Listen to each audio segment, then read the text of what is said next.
বন্ধুগণ, আজকে খুব পরিষ্কার, এই সরকার তারা যদি ক্ষমতায় থাকে তাহলে আমাদের শুধু রাজনীতি নয়, পুরো অর্থনীতি ধ্বংস হয়েছে, ওটা একেবারেই রসাতলে যাবে।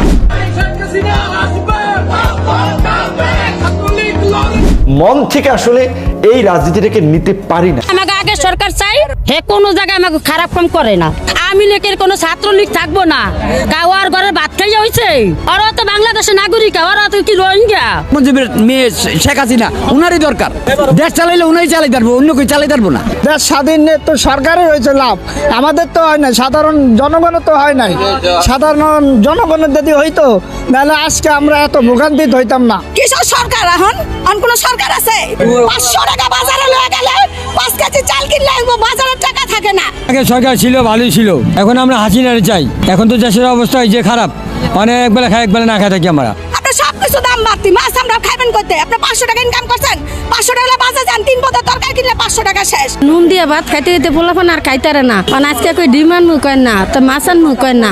তাই কি তাহলে কি খাবি? কয় কি শিখাম না, বইয়া থম জুত করিয়া। তার আমাকে মতো গরিব মেসে কি খাইয়া বাঁচবো?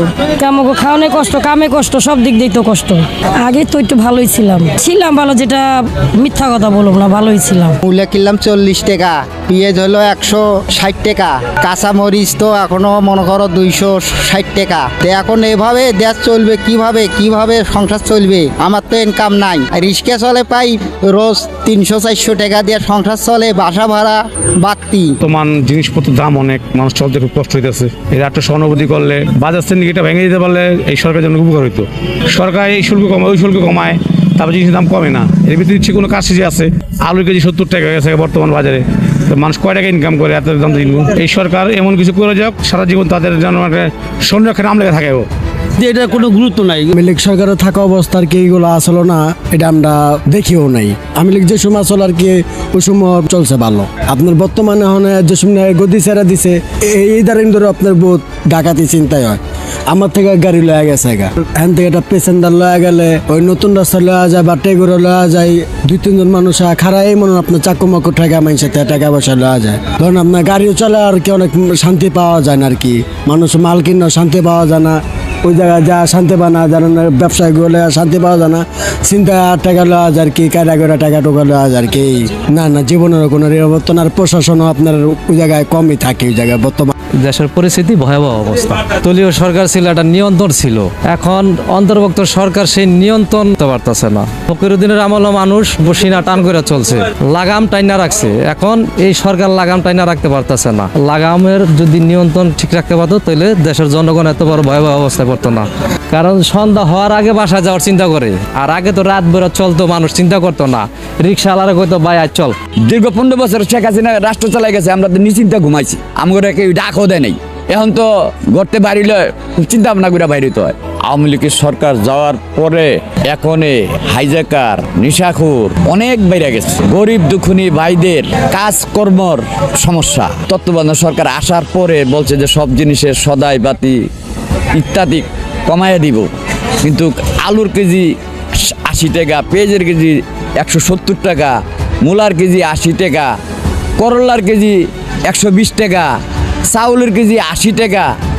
গরিব দুঃখী ভাইয়েরা যারা আছে তারা কিভাবে চলে? রাস্তাঘাটে বাইরে জামজট্টর লেগে গাড়ি বেটারা চালাইতে পারে না, রিক্সা চালাইতে পারে না, ভ্যান চালাইতে পারে না। দিন মজুরি যারা এদের তো বড় সমস্যা হয়ে গেছে। আগের যে সাবেক প্রধানমন্ত্রী শেখ হাসিনা ছিল তখন তো আমরা গরিব দুঃখী ভাইয়েরা সবাই ভালো ছিল, এখন তো কেউই ভালো না। আওয়ামী লীগ সরকার থাকাকালীনে যে অবস্থা ছিল ভালোই ছিলাম, বেটারা 4টা ডাল ভাত খাইতে পারছে, এখন তো বেটারা খাইতে পারে না। তত্ত্বাবধায়ক সরকার আসার পরে বয়স্ক ভাতা, বিধবা ভাতা, তারপরে প্রতিবন্ধী ভাতা সম্পূর্ণ বন্ধ করে দিছে। এটা বলছেন যে এটা সংকটে পড়বে দেশ, আপনার কি মনে হয় সংকটটা কি ধরনের সংকট হতে পারে? দেশ বহুমুখী সংকটে পড়বে। কেন বলছি? অনেকগুলো ছোট ছোট ইস্যু প্রতিদিন চারদিকে হচ্ছে এবং এগুলো জনজীবনকে না বিপর্যস্ত করছে। এগুলো কিন্তু কোনোটি নিষ্পত্তি হয়ে যায়নি, কোনোটি থেমে যায়নি, হচ্ছে। হয়তো কিছুটা আশ্বস্ত হয়ে ঘরে ফিরছে, আবারও তারা পথে নামছে। অর্থাৎ এক ধরনের অস্থিরতা। এবং যেহেতু এই সরকারটিকে অনেকে এনজিও সরকার বলেন, আমি এভাবে বলতে চাই না, কিন্তু এটুকু তো আপনারা সবাই স্বীকার করবেন যে এই সরকারে যারা আছেন তাদের কারো রাজনীতির অভিজ্ঞতা নেই। রাজনীতির অভিজ্ঞতা থাকলে যেটা হয়, পরিস্থিতি সামলানোর, হ্যান্ডেল করবার একটা অভিজ্ঞতা অনেক আগে থেকেই তৈরি হতে থাকে, এবং সেটা আসলে কয়েকবার যদি কোনো দল রাষ্ট্র পরিচালনার দায়িত্বে যায় তাদের মধ্যে সেই অভিজ্ঞতাগুলো অনেক বেশি থাকে এবং তারা পরিস্থিতিকে অনেক সহজভাবে হ্যান্ডেল করতে পারে। বিকজ একটা অস্থিতিশীল এবং আনসার্টেন পরিবেশ, অনিশ্চয়তার মধ্যে দেশি বিনিয়োগ বিদেশি বিনিয়োগ কোনোটাই হবে না।